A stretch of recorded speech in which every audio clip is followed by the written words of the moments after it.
मोक्षमार्गस्य नेतारं भेत्तारं कर्म भूभृतां ज्ञातारं विश्वतत्त्वानां वन्दे तद्गुणलब्ध्यै। बोले पंच परमेष्ठी भगवान की जय। शांति विधाता शेखर शांतिनाथ भगवान की जय। द्वादशांग जिनवाणी माता की जय। ग्रंथादिदासी तत्वार्थ सूत्र जी की जय।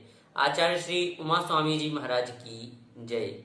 आचार्य श्री विद्यासागर जी महाराज की जय। परम पूज्य मुनि पुंगव श्री सुधा सागर जी महाराज की जय। अड़ाई द्वीपस्थ समस्त महामंडलों की जय। पिछली कक्षा में जो वैमानिक देव थे उनकी उत्कृष्ट आयु के बारे में वर्णन प्रारंभ हो चुका था, जिसमें प्रथम जो दो स्वर्ग दो युगल होते हैं उन दो युगलों की आयु को हमने जाना था, अर्थात सौधर्म ईशान, सानत कुमार और महेंद्र। इन चार स्वर्ग के देवों की उत्कृष्ट आयु के बारे में हमने ज्ञान किया था। पश्चात जो शेष देव हैं उनकी आयु के कथन के लिए आचार्य भगवंत सूत्र कह रहे हैं। सूत्र उच्चारित करें। त्रिसप्त नवैकादश त्रयोदश पंचदश भिरधिकानि तु। पदच्छेद होगा त्रि सप्त नव एकादश त्रयोदश पंचदशाभि अधिकानि तु। अर्थ देखें। त्रि अर्थात तीन, सप्त अर्थात सात, नव अर्थात नौ, एकादश अर्थात 11, त्रयोदश अर्थात 13, पंचदशाभि अर्थात 15, अधिकानि तु अर्थात जोड़ देने से। संपूर्ण अर्थ होगा जो पश्चात के अर्थात ब्रह्म ब्रह्मोत्तर युगल से लेकर आरण अच्युत युगल तक पूर्व सूत्र के 7 सागर से कुछ अधिक में क्रमशः 3, 7, 9, 11, 13 और 15 जोड़ देने से आगे के युगलों की उत्कृष्ट आयु का ज्ञान होता है। किस प्रकार से हम इसमें लगाएंगे, अर्थात जो आगे के युगल हैं उनमें किस प्रकार से हम इस आयु को घटाएं। तो सबसे पहले जो शेष युगलों में पहला युगल है वह है ब्रह्म ब्रह्मोत्तर।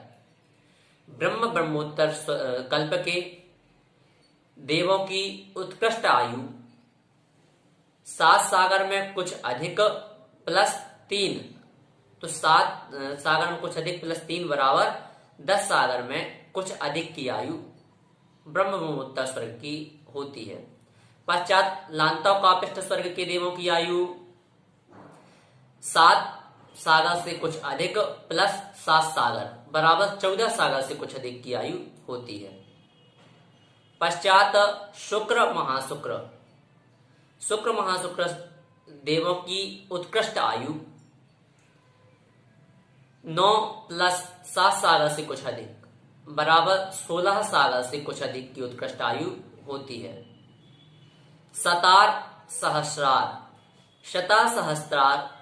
इन दो स्वर्गों में रहने वाले देवों की उत्कृष्ट आयु 7 सागर से कुछ अधिक प्लस 11 सागर बराबर 18 सागर से कुछ अधिक की होती है।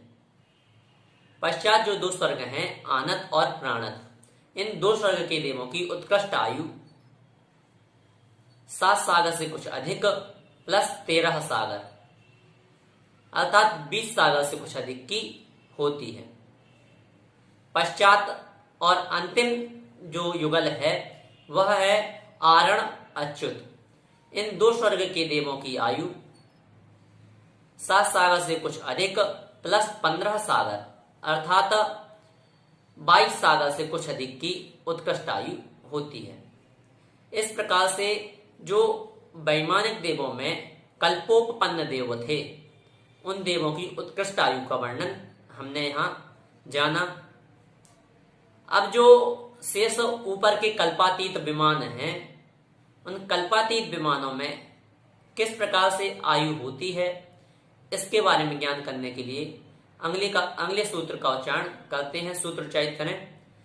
आरणाच्युता दूर्भमेकैकेन नवसु ग्रैवेकेषु विजयादिषु सर्वात् सिद्धौ च। पदच्छेद देखें। आरण अच्युतात् ऊर्ध्वम् एक एकेन नवसु ग्रैवेकेषु विजयादिषु सर्वात् सिद्धौ च। इस प्रकार से यह पदच्छेद होगा। अर्थ होगा आरण अच्युतात् अर्थात आरण और अच्युत स्वर्ग से, ऊर्ध्वम अर्थात ऊपर, नवसु अर्थात 9, ग्रैवेकेषु अर्थात ग्रैवेकों में और 9 अनुदिशों में, विजयादिषु अर्थात विजय आदि 4 विमानों में, 4 अर्थात और सर्वात सिद्ध अर्थात सर्वात सिद्धि विमान में, एक एकेन अर्थात एक एक सागर की वृद्धि होती है। संपूर्ण अर्थ होगा आरण और अच्युत स्वर्ग से ऊपर, 9 ग्रैवेकों में, 9 अनुदिशों में, विजय आदि 4 विमानों में और सर्वात सिद्धि विमान में एक एक सागर की वृद्धि होती है। आरण अच्युत के बाद क्या है? तो सबसे पहले तो 9 ग्रैवेक हैं। इनमें क्रमशः 23 सागर से 31 सागर तक की उत्कृष्ट आयु होती है। अर्थात प्रथम ग्रैवेक जो है उसमें 23 सागर, द्वितीय ग्रैवेक में 24 सागर, तृतीय ग्रैवेक में 25 सागर, चतुर्थ ग्रैवेक में 26 सागर, पंचम ग्रैवेक में 27 सागर, षष्ठम ग्रैवेक में 28 सागर, सप्तम ग्रैवेक में 29 सागर, अष्टम ग्रैवेक में 30 सागर और नवम जो अंतिम ग्रैवेक है उसमें 31 सागर की उत्कृष्ट आयु होती है। पश्चात जो 9 अनुदेश हैं इनकी उत्कृष्ट आयु 32 सागर की होती है। इसके पश्चात जो विजय आदि विमान है अर्थात विजय, वैजयंत, जयंत और अपराजित, यहाँ इन 4 अनुत्तर विमानों को ही ग्रहण करना है। इनकी उत्कृष्ट आयु 33 सागर की होती है। अंतिम जो अनुत्तर विमान है वह है सर्वात सिद्धि विमान। सर्वात सिद्धि विमान में रहने वाले देवों की उत्कृष्ट आयु और जगन्य आयु दोनों आयु 33 सागर की होती है। अर्थात उनमें कोई भेद नहीं पाया जाता, सभी देव समान आयु वाले होते हैं। 33 सागर ही वहां आयु पाई जाती है। इस प्रकार से जो देव हैं उन सभी देवों की उत्कृष्ट आयु के बारे में यहां तक वर्णन हुआ। पश्चात जगन्य आयु का वर्णन प्रारंभ हो रहा है। सबसे पहले सौधर्म और ऐशान स्वर्ग के देवों की जगन्य आयु का यहाँ वर्णन किया जा रहा है। सूत्र उच्चारित करें। अपरा पल्योपम मधिकम। पदच्छेद होगा अपरा पल्योपमम अधिकम। अर्थ देखें। अपरा अर्थात जगन्य स्थिति, पल्योपम अर्थात एक पल्योपम, अधिकम अर्थात कुछ अधिकम। संपूर्ण अर्थ होगा सौधर्म और ऐशान स्वर्ग के देवों की जघन्य स्थिति एक पल्योपम से कुछ अधिक की है। जो यह पल्योपम है इसका प्रमाण हमने पूर्व कक्षा में जाना था, जिसमें हमने पल्योपम अद्दा सागर आदि के बारे में ज्ञान किया था। सौधर्म और ऐशान स्वर्ग के देवों की जघन्य स्थिति का वर्णन होने के पश्चात जो शेष देव हैं उनकी जघन्य स्थिति का कथन किया जा रहा है। सूत्र उच्चारित करें। परतः परतः पूर्वा पूर्वानंतरा। पदच्छेद होगा परतः परतः पूर्वा पूर्वा अनंतरा। अर्थ देखें। ऊर्ध्वलोक में पूर्वा पूर्वा अर्थात पहले पहले, परतः परतः अर्थात आगे आगे अर्थात बाद बाद के, अनंतरा अर्थात जगन्य आयु। संपूर्ण अर्थ होगा ऊर्ध्वलोक में पहले पहले देवों की उत्कृष्ट आयु। परतः परतः अर्थात आगे आगे के जो देव हैं, जो ऊपर ऊपर के जो देव हैं, उन देवों की जघन्य आयु है। जिस प्रकार से हमने नरक में लगाया था, जो प्रथम नरक है उसकी उत्कृष्ट स्थिति एक सागर है। तो द्वितीय जो नरक होगा उसकी जघन्य स्थिति एक सागर की होगी, एक सागर से कुछ अधिक की होगी। इस प्रकार से हमने जैसे वहां जाना था उसी प्रकार से यहां भी हमें ज्ञान कर लेना चाहिए। अर्थात जो सौधर्म और ईशान स्वर्ग के देवों की उत्कृष्ट स्थिति अर्थात दो सागर की जो स्थिति है वह सानत कुमार और महेंद्र स्वर्ग के देवों की जघन्य स्थिति होगी। इसी प्रकार से सानत कुमार और महेंद्र स्वर्ग के देवों की उत्कृष्ट स्थिति जो है वह है सात सागर। तो आगे का जो युगल है ब्रह्म ब्रह्मोत्तर, इन दो स्वर्गों के देवों की आयु जघन्य आयु सात सागर से कुछ अधिक की होगी। पश्चात है लांतव कापिष्ठ। ब्रह्म ब्रह्मोत्तर स्वर्ग की उत्कृष्ट आयु 10 सागर से कुछ अधिक की थी, तो लांतव कापिष्ठ स्वर्ग के देवों की जघन्य आयु 10 सागर से कुछ अधिक की होगी। लांतव कापिष्ठ जो देव हैं इनकी उत्कृष्ट आयु 14 सागर से कुछ अधिक की थी, तो इसके पश्चात शुक्र महाशुक्र देवों की यह जघन्य आयु होगी। शुक्र महाशुक्र इन दो देवों की उत्कृष्ट आयु 16 सागर से कुछ अधिक की थी, तो सतार और सहस्रार इन दो स्वर्गों के देवों की आयु जघन्य आयु 16 सागर से कुछ अधिक की होगी। पश्चात आनत प्राणत जो स्वर्ग है इनकी जघन्य आयु 18 सागर से कुछ अधिक की होगी, क्योंकि सतार और सहस्रार देवों की उत्कृष्ट आयु 18 सागर से कुछ अधिक की थी। यहाँ आनत प्राणत इन दो देवों की उत्कृष्ट आयु 20 सागर की है, तो आरण अच्युत इन दो स्वर्गों के देवों की जघन्य आयु 20 सागर से कुछ अधिक की होगी। पश्चात जो अगले सूत्र में हमने 9 ग्रैव्यक आदि देखे थे उनमें भी हमें इसी प्रकार से लगा लेना चाहिए। जो प्रथम ग्रैव्यक है उसकी जघन्य स्थिति 22 सागर से कुछ अधिक की होगी, पश्चात 23 सागर से कुछ अधिक, 24 सागर से कुछ अधिक। इस प्रकार से जो नौवां ग्रैव्यक है उसकी 30 सागर से कुछ अधिक जघन्य स्थिति होगी। पश्चात 9 अनुदिशों में 31 सागर से कुछ अधिक की जघन्य स्थिति होगी। और विजय आदि जो 4 विमान हैं, विजय, वैजयंत, जयंत और अपराजित, इनकी जघन्य स्थिति 32 सागर से कुछ अधिक की होगी। इस प्रकार से यह हमने ज्ञान किया।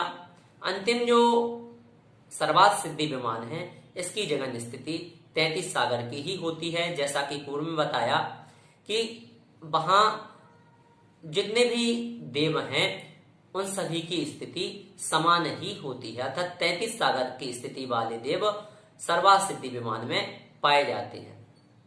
इस प्रकार से यहाँ पूर्व के देव की उत्कृष्ट स्थिति, बाद के देव की अर्थात आगे की देवों की जघन्य स्थिति जानना चाहिए।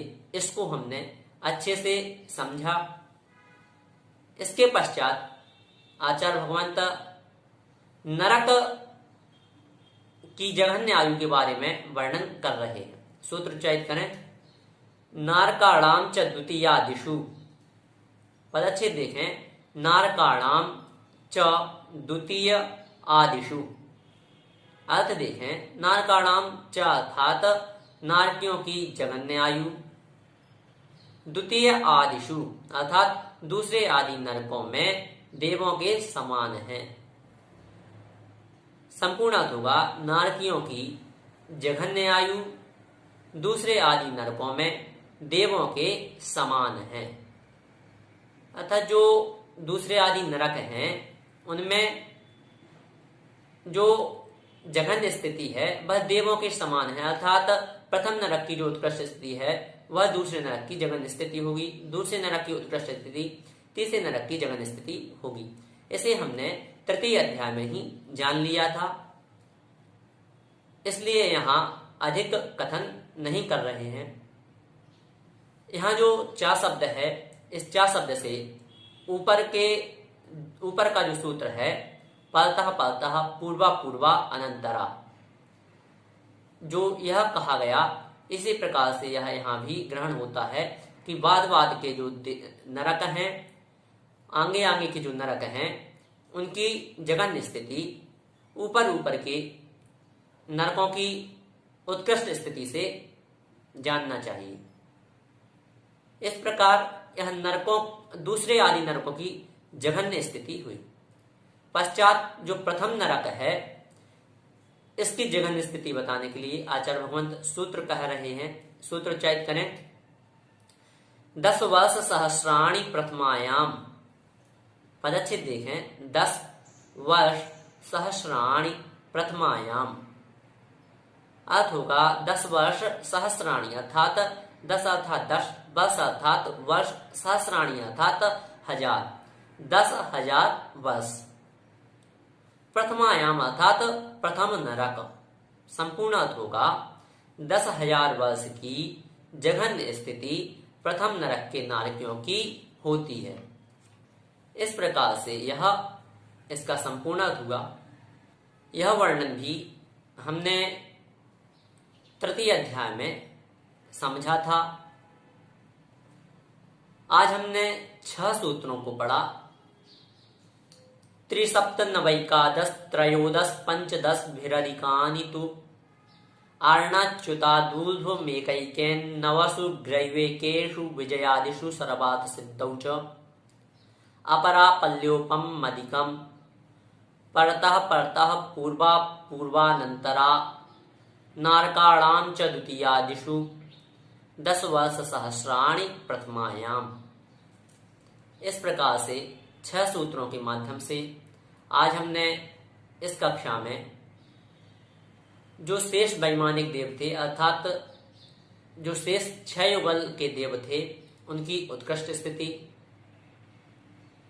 पश्चात के जो कल्पातीत देव थे उनकी उत्कृष्ट स्थिति, तथा सभी देवों की अर्थात जो वैमानिक देव थे उन सभी देवों की जघन्य स्थिति और नरकों की जघन्य स्थिति के बारे में ज्ञान किया। अब आगे भवनवासी आदि देवों की जघन्य स्थिति का वर्णन प्रारंभ होगा, जिसे हम अगली कक्षा में समझेंगे। यदि आज की कक्षा के संबंध में आपकी कोई जिज्ञासा है तो आप हमें YouTube चैनल पर कमेंट के माध्यम से बता सकते हैं, अथवा हमारे WhatsApp नंबर पर भी आप हमें अपनी जिज्ञासाएं भेज सकते हैं। जय जिनेंद्र।